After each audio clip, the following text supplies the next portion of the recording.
படுத்துக்கீங்க. வந்து பைத்தியங்களை எல்லாம் வேலை அள்ளி போடுங்க. கில்ல அடிப்பா இந்த ஆளு. டிரைவர் வண்டி எடுப்பா. பாபா சீக்கிரம் வா.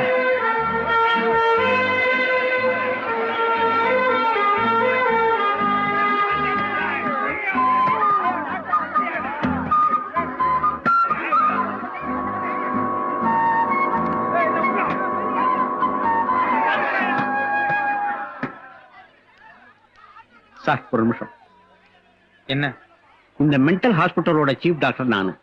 என்ன பொறுத்த வரைக்கும் ஒரு சாதாரண ஆளோட ரொம்ப தெளிவா இருக்கீங்க நீங்க. ஆமா, உங்களை யார் சார் பைத்தியம் சொல்லி உள்ள அடைச்சது?